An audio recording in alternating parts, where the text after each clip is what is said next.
Un gusto saludarlos, soy Florencia Roca y la propuesta para hoy es armar una plantilla value, en este caso para una empresa que nos va a servir como ejemplo, que es Duro Felguera, pero que puede ser extendido a cualquier otra compañía. El análisis va a tener 8 partes, que son las siguientes. Primero, los estados financieros, por supuesto, el income statement o estado de ganancias y pérdidas, balance sheet, el cash flow statement. Nos vamos a centrar siempre en los dos primeros, que son los más importantes, y podemos agregar algo más en el cash flow, pero fundamentalmente en los dos primeros. Vamos a hacer un cálculo de WACC para compañías que no tienen deuda. Por ejemplo, Buffett usa un 15%, otros value investors entre un 10 y un 15%, pero aquí vamos a hacer alguna estimación clásica de lo que sería el weighted average cost of capital, es decir, la tasa de descuento para los flujos de caja. Vamos a leer las notas, en particular traje un ejemplo para esta plantilla, pero debería ser, por supuesto, un trabajo mucho más completo. Esto es como una especie de caso, modelo o ejercicio. Vamos a leer el informe del auditor y vamos a hacer una breve revisión de contabilidad creativa, también a modo de ejercicio, a partir de los estados financieros de Duro Felguera, que les recomiendo descargar la memoria completa. Vamos a hacer una revisión de dónde podrían estar los problemas de contabilidad creativa, y después hay una última parte que llamé gráficos, que es simplemente, bueno, tratar de mostrar de forma resumida algunas de las principales conclusiones. Voy a empezar entonces con el income statement. Cada una de estas secciones está en una hoja diferente del Excel. Bueno, acá tenemos el income statement. En este caso voy a analizar 6 años, podría ser cualquier otro año.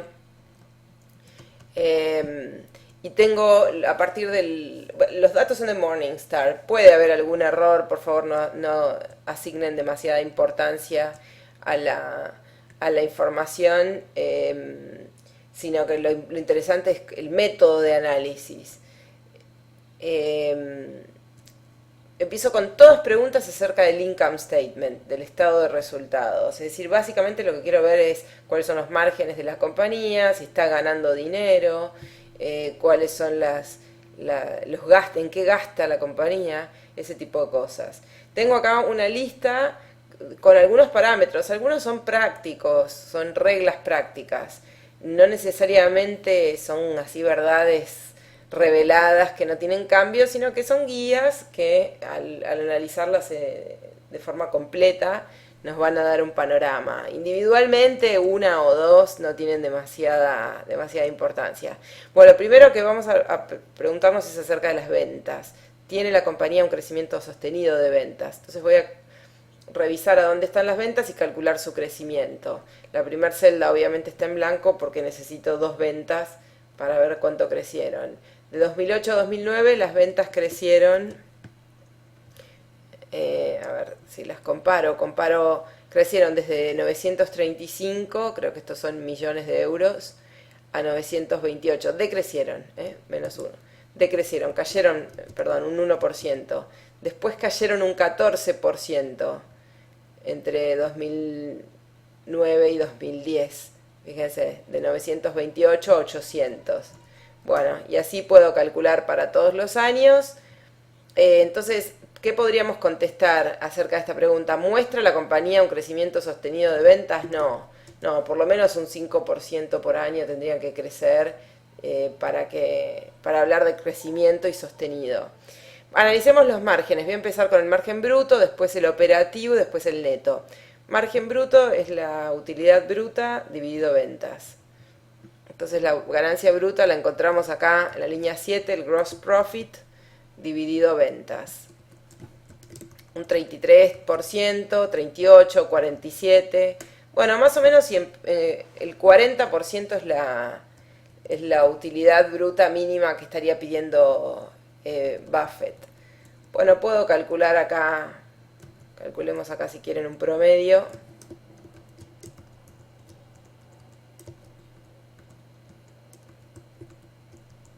Ahí está. El promedio me da 43%. Entonces podríamos decir que sí, que el margen bruto es aceptable, ¿no? 43% de margen bruto está bastante bien. Vamos al margen operativo, hago lo mismo, tomamos la ganancia operativa, divido ventas. Operating income es la ganancia operativa, puede llamarse también EBIT, dividido ventas. 7%, 8, 13, bueno, no está tan bien, acá deberíamos esperar como un 20%, por lo menos, 20, 25%. De hecho, para el margen neto ya pide Buffett un 20%. Si la operativa quedó en ese nivel, al calcular el margen neto, ganancia neta dividido ventas, bueno, va a quedar todavía peor. Ahí está. Por lo menos tendríamos que pedirle un 20% y fíjense que acá en promedio tenemos 10%. Entonces la respuesta es no, esto no. Si bien el margen bruto estaba bastante bien, aquí la respuesta es no. Tratamos de hacer todas las preguntas en función a que si son positivas, los consideramos una indicación de que suman para una ventaja comparativa durable. Y si en cambio si contestamos no, esta sería una respuesta negativa en cuanto a la ventaja comparativa durable.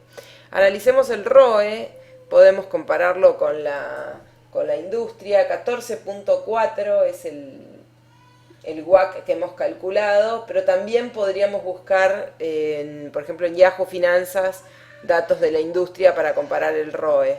En este caso lo voy a calcular de una forma simple, que es tomar directamente la ganancia neta, el net income, dividido el equity. Es decir, tengo que irme al balance, que está en otra hoja, y buscar en el balance el patrimonio neto o equity, que está acá en la línea 48.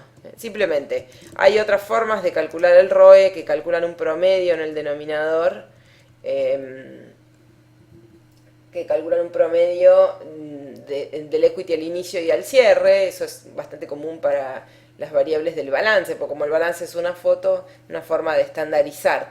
Pero acá simplemente dividí por el saldo de cierre, me da un indicador bastante bueno, bastante bueno. No tengo acá los datos de la industria, pero los pueden buscar. Seguramente está bastante por debajo de lo que está Duro Felguera. Fíjense que rentabilidades en promedio me da 37% anual, duplica lo que sería la rentabilidad de la bolsa en Estados Unidos, ¿no? Casi que la triplica. Entonces bastante bueno el ROE. Pero sí voy a hacer la comparación con el ROIC. Para calcular el ROIC necesito previamente calcular el capital y calcular el NOPAT. Entonces vamos a hacer acá un paréntesis para calcular el capital y el NOPAT. Me voy a ir al balance, a buscar cuántos activos tiene la empresa, ¿no? Fíjense acá, en la línea 25 tengo los total assets. Este va a ser el punto de partida para calcular el capital, total assets.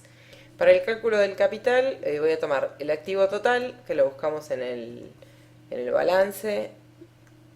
Va a estar aquí en la línea 25, la tengo resaltada. Ahí está. Y tengo que quitar los activos que no forman parte de la operación, es decir, el activo no operativo. Vamos a quitarlo aquí. Activos no operativos. En este caso, observen que en el balance hay cash e inversiones de corto plazo, short term investments. Estos los vamos a considerar que no son operativos. No hay goodwill. El goodwill está en cero, entonces no hay que quitarlo, aquí está. No hay inversiones de largo plazo, es decir, no hay inmovilizado financiero. Por lo tanto, simplemente vamos a quitar aquí la línea 10, que está resaltada acá en color amarillo, que sería la caja de inversiones de corto plazo. Vamos a quitar también siempre la deuda no financiera, es decir, la deuda gratuita, que en este caso voy a asumir que no hay. Pasivos gratuitos. Vamos a asumirlos cero. Podría haber, por ejemplo, generalmente se restan los accounts payable. Fíjense que aquí tengo, en la línea 30, tengo accounts payable. Y si estos fueran gratuitos, es decir, si los proveedores no me cobran por el financiamiento, entonces los quitaríamos. Pero pareciera ser que no es el caso para Duro Felguera, por lo tanto voy a asumir que no. Y entonces igual el capital me va a quedar igual, básicamente el activo neto de los activos no operativos.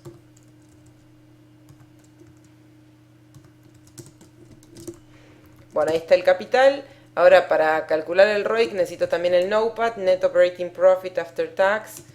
Empiezo con la ganancia operativa, o EBIT, que está aquí arriba en el Income Statement. La vamos a buscar. Está en la línea 12, ahí está. Necesito la tasa de impuestos, el Income Tax Rate, que la puedo calcular. Fíjense que busco en el Income Statement qué impuesto pagó la compañía y lo divido por la ganancia que está inmediatamente arriba. Acá en la línea 17 tengo la provisión para impuestos. Estos son los impuestos que pagó la compañía. Pagó 18 el primer año sobre una ganancia de 70, es decir, un 25 o 26%, lo redondeo en 26. Bueno, ahí tengo la tasa impositiva. Y entonces el NOPAT va a ser igual a el EBIT o ganancia operativa por 1 menos la tasa de impuestos.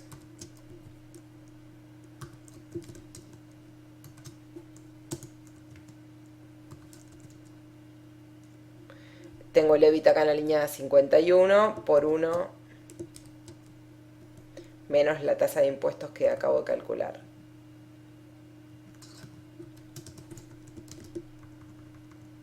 Bueno, ok, acá entonces tenemos una estimación de cuál fue la ganancia de la operación. Por ejemplo, para el primer año ganó 48, el segundo 67, y con qué inversión de capital. Ganó 48, pero con una inversión de 548. Entonces, ¿cuál es la rentabilidad sobre ese dinero? Acá en la línea ROIC vamos a decir, bueno, ganó 48 dividido una inversión de 548, es decir, un 8%. El año siguiente ganó 67, pero tuvo que invertir mucho más. Entonces cae la rentabilidad. Bueno, así para todos los años. ¿Con qué lo tengo que comparar? Pero va subiendo, miren que va subiendo el ROIC. Terminamos con un ROIC de 15%, que bueno, va mejorando un poquito la rentabilidad de la compañía. La pregunta acá es si es mayor o no al WACC. Entonces lo que voy a hacer aquí es, voy a saltar, fíjense que en el índice yo tenía Income Statement, Balance Sheet, Cash Flow y después el WACC. Voy a ir al cálculo del WACC. Esta es la tasa de descuento, el costo promedio ponderado del capital. Yo acá tengo algunos datos. Traje el capital que ya teníamos calculado. Perdón, lo tengo que buscar. No, vamos a buscarlo aquí, a donde lo acabo de calcular. Acá. Ahora sí, tenía los assets. Ahí ya tengo entonces ahí el capital. Hay una parte que está financiado con pasivo y otro con patrimonio neto. Esto está tomado del balance. Fíjense que no está hecho exactamente sobre el capital, sino sobre el total de activos. Pero bueno, puedo tomar de los activos cuáles son los porcentajes en los que están financiados con deuda y con equity. En este caso yo los voy a promediar. En rigor lo que hay que poner aquí es cuál es la estructura de capital proyectada. Eso es lo que tendríamos que completar aquí.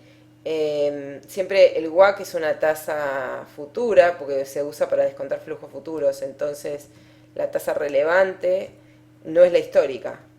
No es la tasa histórica. Podría serlo si en la historia pensamos que se va a repetir de algún modo. Pero en definitiva la estructura de capital, recuerden que es una decisión de la empresa. Por lo tanto, bueno, puedo calcular un promedio. Vamos a calcular acá un promedio. Pero vamos a calcular acá el promedio de lo que históricamente ha sido. Y si es estable, bueno, podríamos entonces pensar que esto se va a mantener. De lo contrario, bueno, hay que leer los planes de la gerencia, a ver si hay algún cambio importante en la compañía que nos haga modificar este número.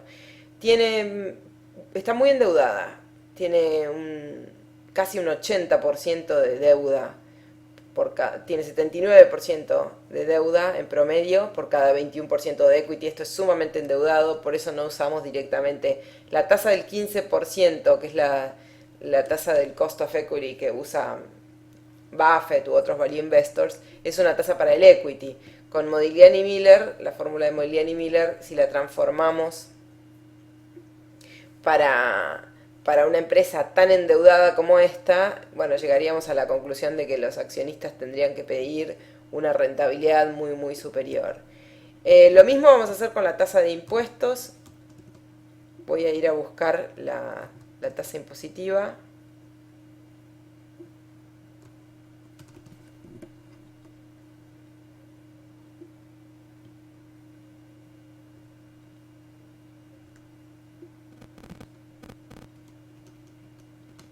Vamos a buscar la tasa impositiva, que la tengo calculada en la hoja de Income Statement. Acá, 26%, etcétera. Ahí está. Y también puedo calcular un promedio aquí.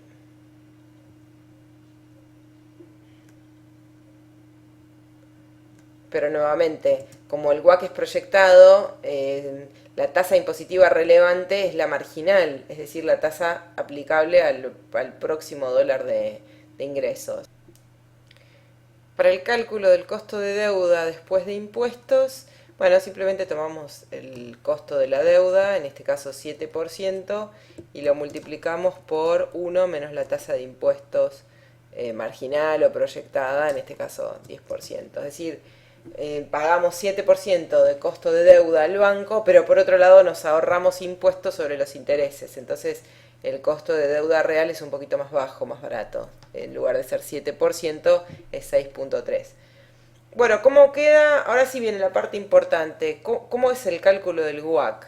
Más allá de estos supuestos, que son subjetivos, y recuerden que son todos proyectados, no hay acá ninguna exactitud, sino que son todas estimaciones de cuánto creemos que cómo creemos que va a ser la estructura de capital proyectada. En este caso creemos que va a estar muy, muy endeudada, como lo ha estado. Y cuáles son los costos de capital. En este caso hemos asumido 15% mínimo para los accionistas y un 7% de costo de los bancos, ¿no? De lo que nos cobran los bancos para prestarnos dinero. Imagínense que con una empresa tan endeudada, sí, puede ser 6-7%, incluso puede ser más. Ahora, ¿de dónde sale este número tan alto, este 45%? Bueno, esta es la fórmula de Modigliani Miller para apalancar la rentabilidad de los accionistas en una empresa que está muy endeudada. Es decir, al accionista no le es indiferente, según Modigliani Miller, que la empresa esté endeudada. Cuanto más deuda, él está más nervioso y corre más riesgo. Entonces, 15% sería lo que le pediría de rentabilidad mínima a una empresa full equity, con una estructura de capital que en este caso tendría que ser todo verde. Pero a medida que se va endeudando, Modigliani y Miller proponen que el incremento es lineal. Esa es la fórmula, por eso ahí está la formulita. Pueden encontrar en internet algo más acerca de esta pequeña fórmula. Ellos dicen que es simplemente lineal el aumento de la tasa mínima requerida por los accionistas a medida que la empresa se va endeudando. Bueno, no hay ninguna exactitud en esto, pero veamos cuánto queda el promedio. Tenemos entonces, esperamos un 21% de la empresa financiado con equity, a una tasa, en este caso, lo que llamamos cost of equity, del 45%, más el 79% restante financiado al costo de deuda after tax, que sería 6.3. Es decir, estoy haciendo un promedio ponderado de lo que sería este pastel que tenemos acá arriba, cada uno con su costo. Nos da 14.4. Obviamente queda en algún punto intermedio entre el más alto, que es el costo del equity, y el más bajo, que es el de la deuda after tax. Vuelvo entonces al income statement. Acá tenemos el 14.4. Es un WACC bastante alto, un WACC bastante alto para una empresa tan endeudada. Entonces, nuestra pregunta, ¿tiene la compañía un alto ROI, que es decir, mayor al WACC? Fíjense que en promedio está teniendo un 11%, no supera el WACC. Es un alto ROIC, pero no supera, en promedio no supera el WACC.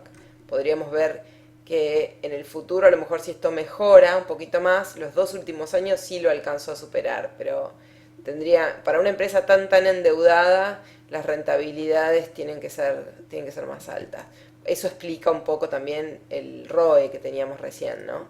Bueno, entonces vamos a la pregunta 7, seguimos haciéndonos preguntas sobre el income statement, eventualmente buscamos elementos en otros estados financieros, pero bueno, volvemos al income statement. Y la pregunta 7 dice, bueno, ¿cómo es la partida de investigación y desarrollo?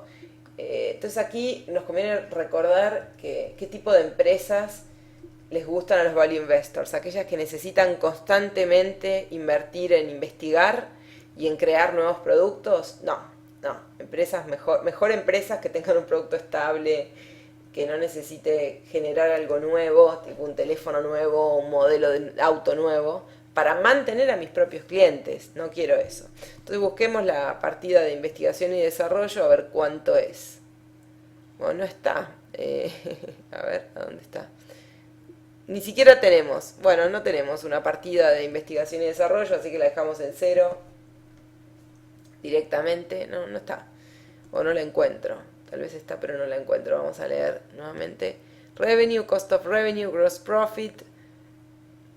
No, no tenemos. No tenemos por lo menos separada. Entonces, ¿puede crecer con baja inversión? Bueno, en principio sí o no sabemos. Investigar. Podemos poner acá un signo de pregunta. ¿Sí o investigar? Un poquito en las notas. Si fuera importante tendría que estar separada. Ahora las depreciaciones. En un sentido similar, a los value investors tampoco les gustan las empresas que tengan que mantener mucha planta, equipo.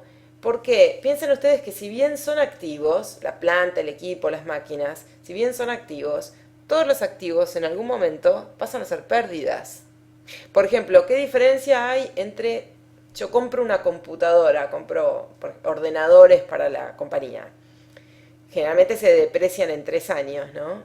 Entonces, ¿qué diferencia hay entre decir, bueno, los considero hoy una pérdida o los pongo como activos? Y la diferencia es solamente temporal, y para ese tipo de equipos es bastante corto el tiempo, son 3 años.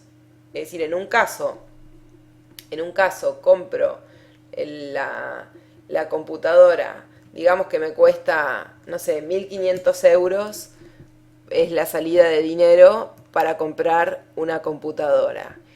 Si yo lo considero un activo, ¿dónde voy a registrar esto? En el balance. Y entonces, en el estado de resultados no voy a tener nada. Pero todos los activos van a pasar al estado de resultados, van a ser pérdidas. ¿A través de qué?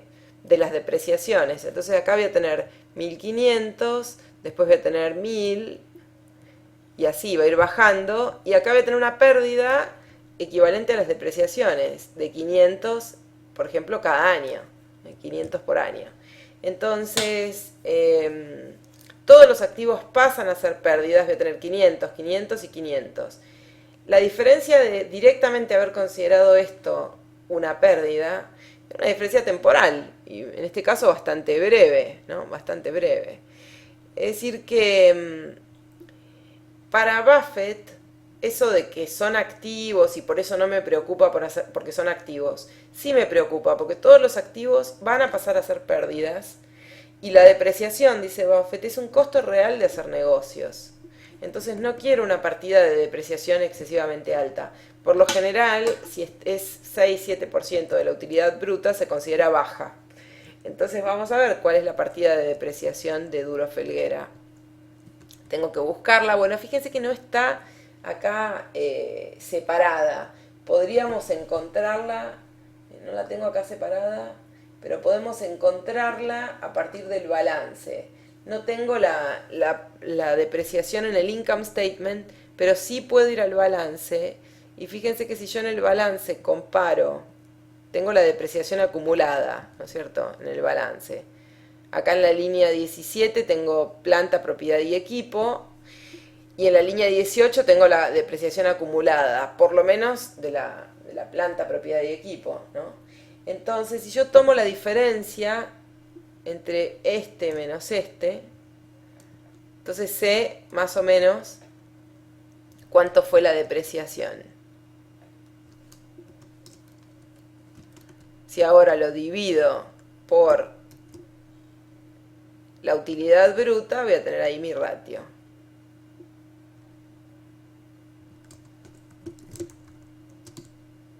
Ahí está. Podríamos cambiarle el signo, ¿verdad? Porque tenemos el signo invertido. Podríamos ponerle el signo contrario a esto, en realidad. Pero la magnitud, que es lo que me interesa, fíjense, no es demasiado alta. No teníamos acá en el income statement una partida de depreciación separada, debe estar metido dentro de los gastos generales, pero bueno, sí, es bastante baja la depreciación. La puedo calcular viendo cuánto varía la depreciación acumulada del balance. Statement, me interesa ver si la empresa está generando ganancias consistentes y crecientes. Consistentes y crecientes.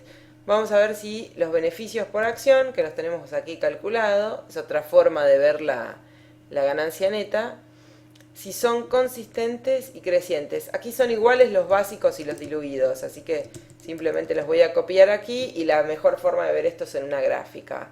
Bueno, no hay pérdidas, eso es algo bueno. Para que sean consistentes los beneficios por acción, es decir, que la empresa tenga beneficios y que eso sea sostenido, dice Graham, no debería haber pérdidas en los últimos 10 años, ninguna pérdida. Bueno, eso no existe. Pero hay ups y downs, ¿no? Hay altas y bajas en ese sentido. De modo que no sé si podemos afirmar que la tendencia sea creciente. Hay beneficios sostenidos, podríamos decir, pero no sé si pudiéramos acá afirmar que son crecientes. Bueno, por esa parte terminamos entonces el análisis del estado de resultados. Podemos pasar al balance. Ya algún trabajo habíamos hecho aquí porque habíamos calculado el capital, pero entonces lo primero que me interesa ver es el endeudamiento. Analicemos aquí qué tan endeudada está la empresa. Deuda equity, es decir, pasivo en relación al dinero puesto por los accionistas, y bueno, no debería ser mayor a 0.5. Es decir, poquito de deuda, la mitad de deuda por cada dólar de equity. Acá no nos va a quedar muy bien seguramente por lo que hemos visto al calcular el WACC.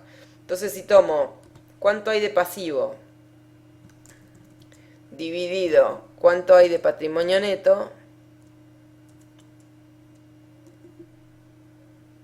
total liabilities está en la línea 42, dividido el equity que está en la línea 48, me da 4,97, es altísimo. O sea, hay 4 veces de deuda por cada dólar de equity. Hoy hay 3, ¿no? Había 4, se fue desendeudando un poco, pero bueno, esto es muy alto. Entonces, ¿tiene pocos pasivos? No tiene pocos pasivos.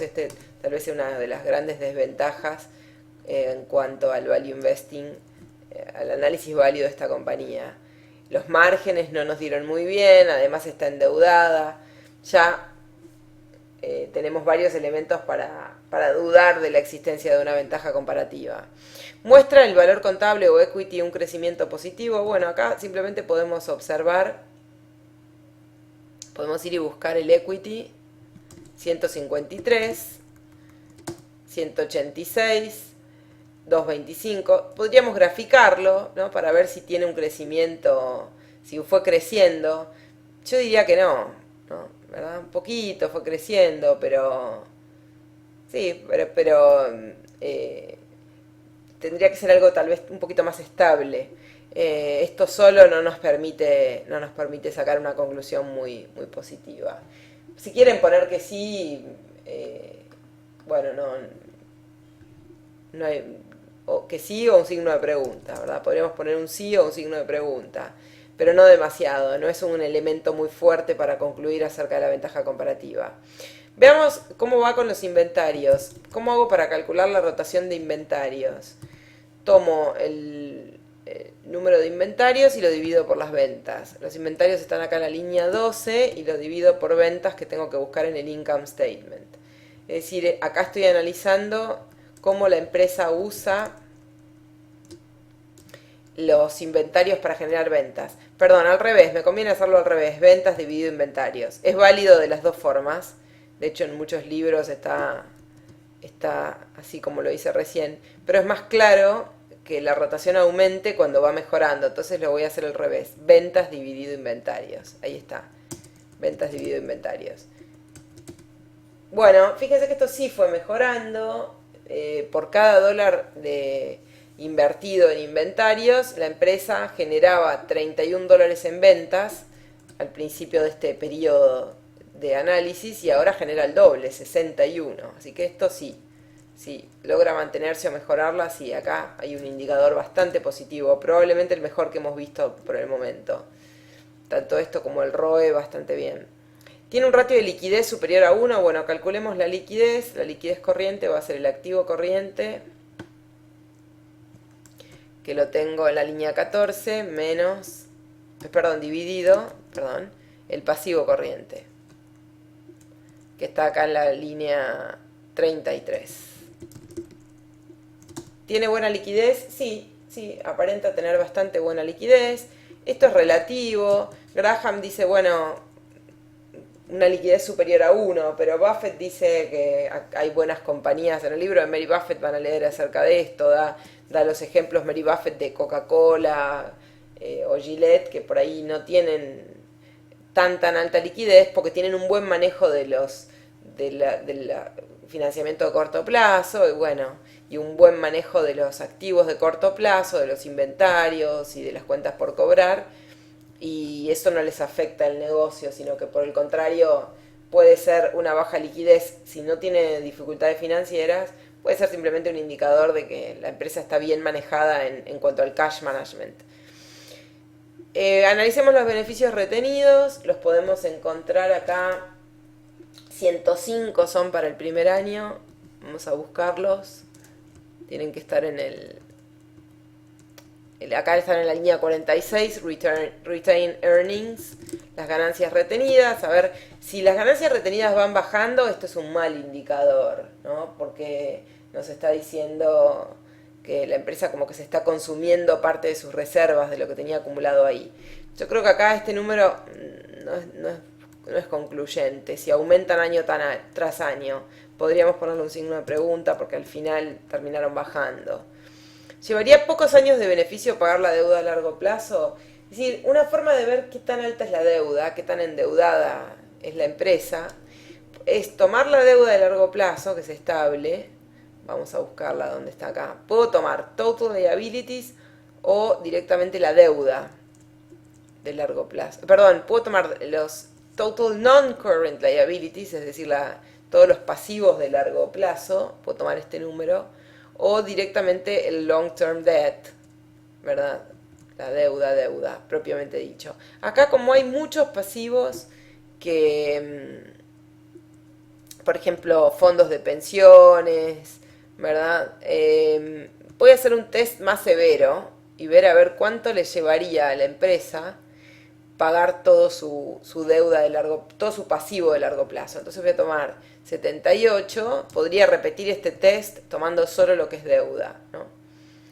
Y lo voy a comparar con la ganancia neta.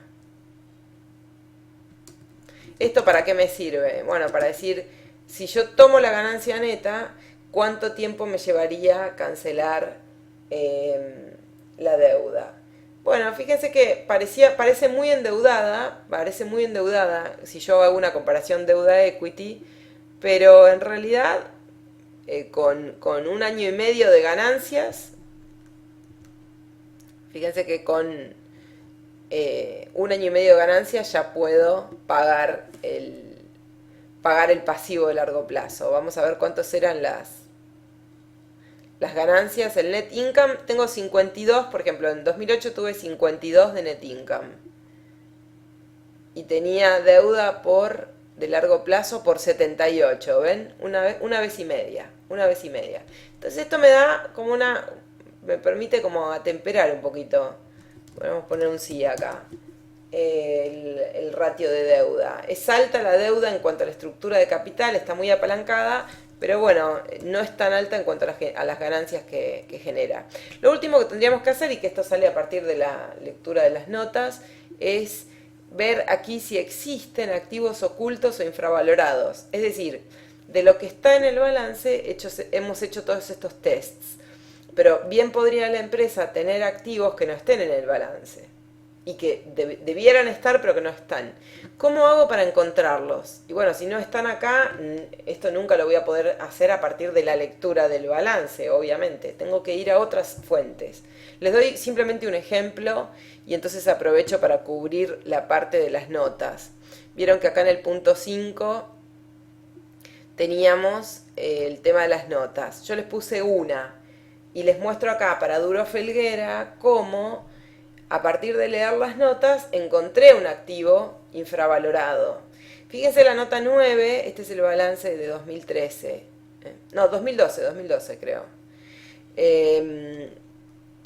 Sí, 2012, disculpen, acá el nombre del archivo lo confirma. Este es el balance de 2012. Y miren la nota 9. Dice, bueno, el detalle y movimiento de las principales clases de activos intangibles son tales. Ahí tienen los intangibles. Y me da un detalle. Después me dice cuáles son las depreciaciones, etc. Y abajo hay una pequeña nota que dice lo siguiente. Bienes totalmente amortizados. Al 31 de diciembre de 2012 existen elementos totalmente amortizados y que todavía están en uso por un importe de 8.9 miles de euros. 8.000 serían 8 millones de euros, ¿no? 8 millones de euros. Que en 2011 serán 6 millones de euros. Bueno, esta nota no puede estar acá si no está aprobada por los auditores. Es más, esta típicamente es una nota que los mismos auditores le sugieren a la empresa que pongan. ¿Qué es lo que ocurre? Por las normas contables hay determinados tiempos en los cuales hay que amortizar los activos. Por ejemplo, los ordenadores se amortizan en 3 años. Pero la realidad hace que a veces hayan empresas que tengan una gran flota de automóviles funcionando perfectamente y con valor de mercado, pero que en el balance están con valor cero, porque las normas contables no me permiten tenerlos, sino que tienen que estar depreciados. Este pareciera ser el caso, esto es muy común. Entonces, ¿cómo hago para encontrar estos activos infravalorados? Leo las notas. Leo, ¿qué notas? Y las de los activos. Todas las notas donde haya activos, las notas dentro de las notas del balance, que están todas agrupadas, voy a la nota de los activos. Acá encontré, ¿qué tendría que hacer? Y bueno, estos 8.9, casi 9 millones de euros, tendríamos que volver acá y decir sí, sí. ¿Hay activos infravalorados? Sí. Tengo que sumar acá 9 millones de euros, o podríamos 8.9 millones de euros. Ahí está. Este sería el valor de mercado de estos activos. Me interesa solo el último, no me interesa hacerlo históricamente. Me da como el número anterior, que creo que para este año, para 2011 eran 6, pero me interesa solo el último año, ¿no? Que cuánto hoy tiene la empresa, que no esté en el balance, pero esto tiene valor económico. Esto hay que sumarlo al capital. Bueno, hecho este ejemplo, entonces, ya hemos cubierto la parte del income statement, ¿verdad? Hemos hecho un relevamiento de los márgenes, las ganancias. Ya hemos cubierto una parte del balance, avancemos un poquito más. Si hay activos infravalorados, si por ejemplo me puedo preguntar si la empresa tiene personal muy capacitado, eso, todo lo que sea capacitación del personal se registra como gasto y a veces eso tiene un valor. Por ejemplo, la empresa Merck es famosa por la farmacéutica, por la capacitación que tienen sus vendedores. Mismo Apple, vayan a una barra Genius, a un Genius Bar, en los locales de Apple. Ese no es cualquier personal, es súper capacitado. Entonces todo eso tiene valor, son activos intangibles en cuanto a que no los puedo tocar, en el balance generalmente no están, entonces tendríamos que un poco preguntarnos si esto existe y bueno, tiene valor económico. Activos generados con investigación y desarrollo, bueno, es más o menos lo mismo, podría ser alguna cosa adicional que no esté registrada. El valor de marca autogenerado, por ejemplo, Coca-Cola no puede registrar la marca Coca-Cola en su balance, porque la generó. O Starbucks, no puede generar la marca Starbucks. ¿Tiene valor económico? Sí, seguro que sí. ¿Está en el balance? No. y podrían haber otros activos. Bueno, nos hacemos todas esas preguntas. Las más fáciles son las las que se encuentran en nota. Una buena lectura de las notas nos permite encontrar cosas que deberían estar y no están ahí. ¿Por qué? Porque a la empresa le interesa comunicarse con los inversores. Entonces es común que la empresa misma le pida a los auditores y le diga, pero mire, ¿cómo me va a poner valor cero en los automóviles si yo tengo un montón de automóviles que tienen 6, 7 años, pero que funcionan perfectamente y están acá? Entonces el auditor a veces permite poner esa nota, si bien no le permite registrarlo. O sea que una buena lectura de notas me permite encontrar todo ese valor oculto. Tenemos que ser una especie como de detectives de valor oculto. Y después otras cosas hay que investigarlas en internet, en el conocimiento de la compañía. Eso es más difícil. Aparte de capacitación al personal o brand value, es decir, la construcción de marca. Bueno, es subjetivo, pero no significa que sea... digamos que sea, al ser subjetivo, que sea arbitrario, ¿no? De hecho, ponerle un valor cero, eso sí es arbitrario. Por ejemplo, la marca Coca-Cola, ¿cuánto vale? No sé, es difícil estimar, pero seguro que no vale cero. Si hay un número equivocado, es ese, es cero. Algún valor tiene. Entonces, aunque sea saber que eso existe, y por ahí nos ayuda a flexibilizar, no sé, un poquito el margen de seguridad, ese tipo de cosas. Vamos al cash flow statement. Bueno, de acá vamos a sacar muy poco. Voy simplemente a calcular el free cash flow, esto sí. Voy a buscar el EBIT, que ya lo teníamos, era la ganancia operativa. Gran parte de este trabajo ya lo hicimos cuando calculamos el ROIC. Así que teníamos acá el EBIT, lo tengo ahí. El tax rate también lo teníamos acá, cuando calculamos el capital. El NOPAT ya lo teníamos calculado. El capital, me voy a saltar esta parte porque total directamente voy a buscar el capital que ya lo tenía calculado. Ahí está. Entonces con estos números, ¿verdad? Con estos números puedo calcular cuánto invirtió la empresa. Fíjense que si el capital va subiendo, esto significa que hay que invertir. Si subió de 500 a 700, significa que tuvo que invertir más o menos 200. Después si si cayó de 795 a 728, desinvirtió 67. Y así lo calculo para todos los años, salvo el último porque ya se me acaban los datos. Dejo en blanco al final. ¿Cuánto sería el free cash flow? Lo que ganó la empresa en su operación, es decir, el NOPAT, menos lo que invirtió, es decir, la inversión neta. Puede ser positivo o negativo. Por ejemplo, ¿cómo interpreto el primer año? En el primer año ganó 48 en la operación, o sea, tuvo ganancias, pero invirtió muchísimo, invirtió 247. Entonces el flujo es negativo. ¿Significa que esto es algo malo? No. Salió dinero porque está invirtiendo. El siguiente año la empresa ganó más, pero fíjense cómo aumenta el free cash flow. De ser negativo pasó a ser positivo. ¿Hubo un cambio tan dramático? No, en realidad ganó un poquito más. Lo que cambió mucho es que cortó la inversión por completo, incluso les diría que vendió activos acá. Esto es desinversión. ¿Qué pasó en el tercer año? Aumentó también un poquito más su ganancia, invirtió casi lo mismo que lo que ganó, entonces la inversión neta, que es parecida a la ganancia, hace que el flujo de caja neto final sea casi cero. Bueno, ese es el análisis más o menos que hacemos. Ahí está.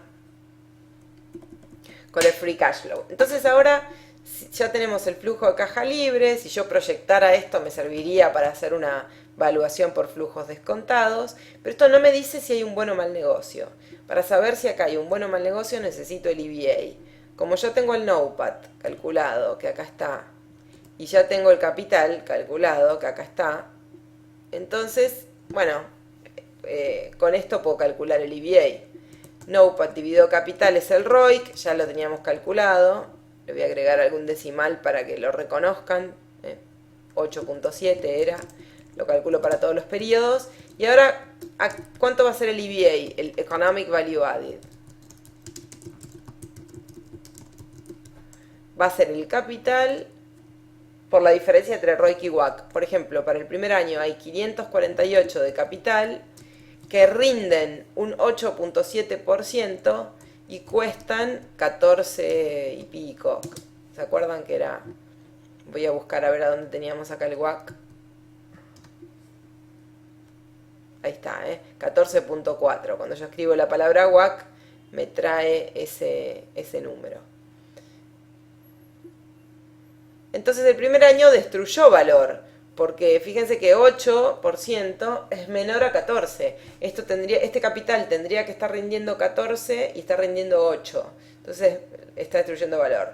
Lo mismo pasa todos los primeros años, destruye valor porque tiene rentabilidades menores al WACC. Acá mejora. Fíjense que acá rinde 14% el capital y que es superior al WACC, ¿verdad? Y mejora un poquito. Y después acá todavía mejor porque hay una rentabilidad bastante más alta, superior al WACC, pero podría haber aumentado más esto si la empresa crecía y en realidad desinvirtió. O sea que ahí hay muy poquita generación de valor. Ahora sí podemos concluir que los primeros 4 años son bastante malos porque destruyen valor económico y después tenemos 2 un poquito mejores. Bueno, para cerrar el informe del cash flow podríamos ver si existen recompras de acciones. Eso va a estar aquí en el cash flow statement, entonces vamos a buscarlo. Esto pareciera ser un buen indicador para los value investors. Fíjense que acá en la línea 24 dice Common Stock Repurchased, es decir, hay salidas de dinero porque se compraron acciones. Pareciera ser un indicador bueno y sobre todo porque fíjense que ocurre en el último año. Esto es bastante bueno. Quiere decir que la empresa, los gerentes están creyendo en la empresa. Podemos también preguntarnos acerca del bajo CAPEX. Fíjense que acá en el cash flow puedo encontrar un detalle de cuánto se invirtió en CAPEX. Va a estar en la parte acá de inversiones. Fíjense, inversiones en planta, propiedad de equipo y reducciones de planta, propiedad y equipo. Podríamos sumar estos dos para ver el net CAPEX.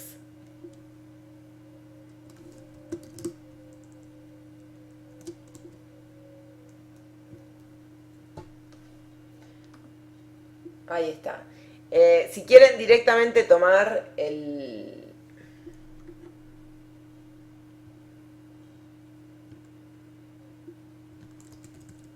aquí el dinero usado para todas las inversiones, también este podría ser un número. Yo tomé solamente la parte de planta, pero si quieren tomar este 17, incluyendo las otras cositas que hay acá, inversiones en intangibles, a veces sí son consideradas parte del CAPEX.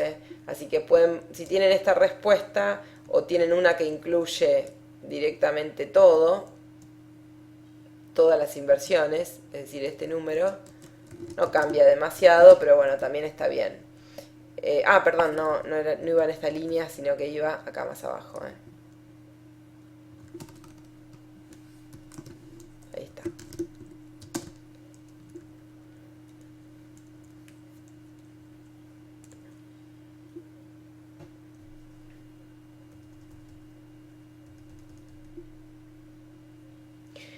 Finalmente, bueno, podríamos compararlo con la ganancia operativa, no lo voy a hacer, en este caso no tiene demasiado sentido. ¿Es esta empresa una generadora de free cash flow? Bueno, a ver, busquemos el free cash flow que hemos calculado.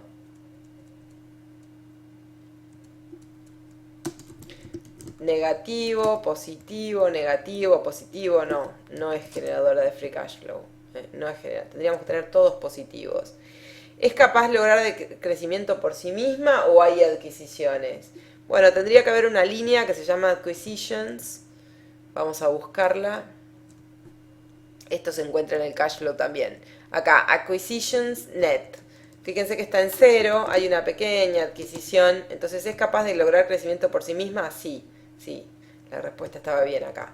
Bueno, con esto ya terminamos entonces el Income Statement, el Balance Sheet, el Cash Flow. Hemos calculado el WACC, hemos trabajado sobre las notas.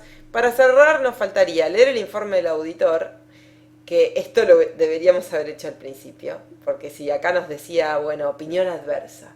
todo lo que usted hizo no sirve para nada porque los estados financieros no presentan razonablemente, bueno, la información patrimonial, económica, financiera. Bueno, no es así. Acá el auditor es Price. ¿Y cómo encontramos la información relevante? Recuerden que el informe del auditor está estandarizado también, se escribe siempre de la misma manera. Usan siempre el mismo párrafo y es este.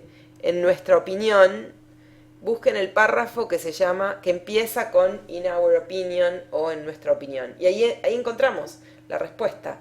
Si sí, y hay tres tipos de opiniones. Si sí presentan o no presentan razonablemente la información patrimonial, económica y financiera.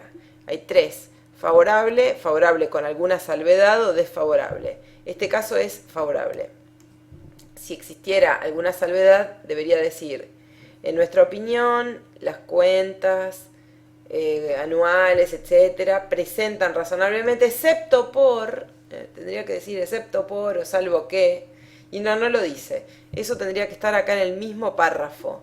De existir una salvedad, tendría que estar en el mismo párrafo y no está. Así que tenemos un informe con opinión limpia o favorable. Está todo bien. Menos mal, porque si no habíamos hecho todo nuestro trabajo y perdía sentido.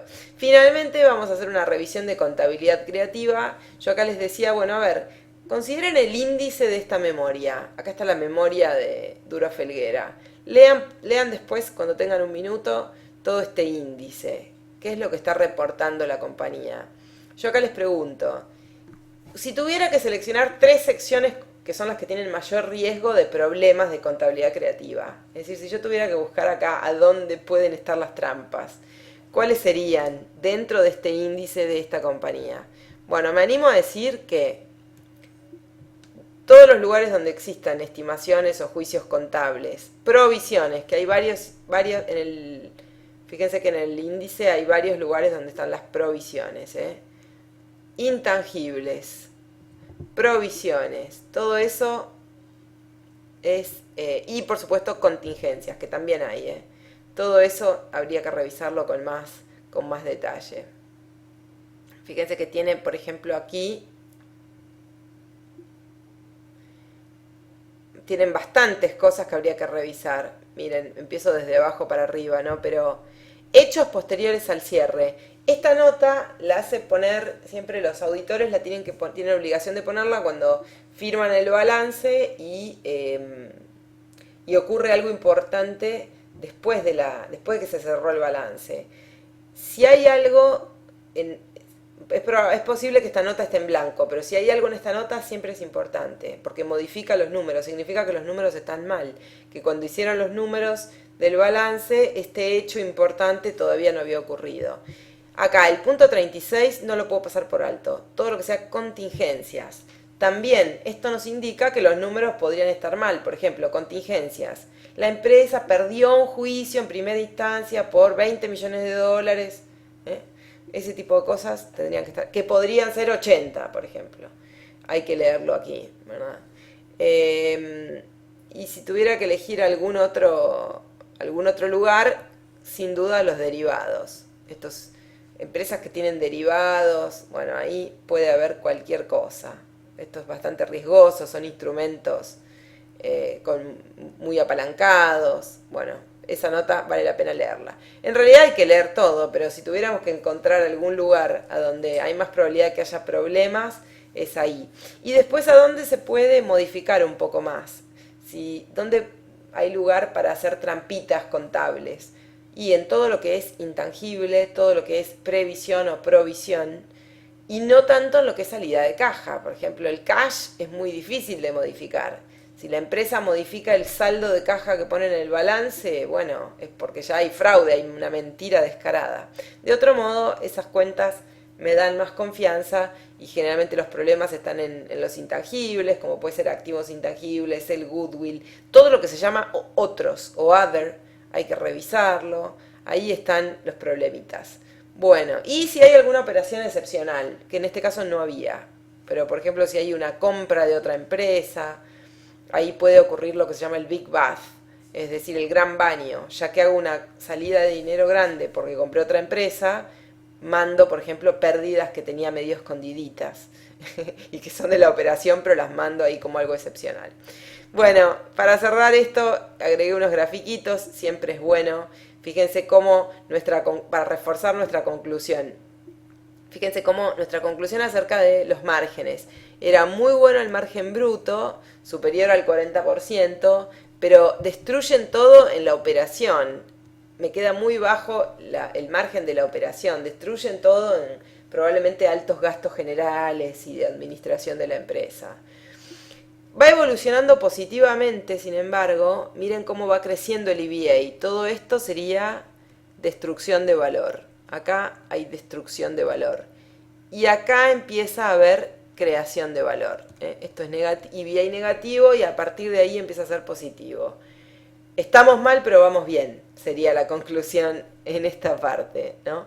Y bueno, podríamos ver finalmente, no es una empresa generadora de free cash flow, tiene flujos, fíjense, mixtos, negativos, positivos, que serían las barras verdes. El EVA ha sido negativo, ven acá está la destrucción de valor, pero va un poquito mejorando. Bueno, podemos agregar, por supuesto, muchos gráficos más. Espero que les guste esta plantilla, siempre podemos mejorarla y agregarle cosas, pero con esto en una hora y algo, tenemos aunque sea un análisis básico de los estados financieros de una empresa, que fue breve, pero tratamos de haberlo hecho de una forma integral, completa, y vinculando las distintas cosas. A veces está bueno hacer un análisis breve, pero todo vinculado, porque me permite ver el cuadro, el big picture, me permite ver el panorama general. Y después puedo seguir profundizando, agregando preguntas, si creo que la empresa vale la pena. Bueno, muchas gracias, como siempre, les mando un gran abrazo, nos vemos en el próximo video.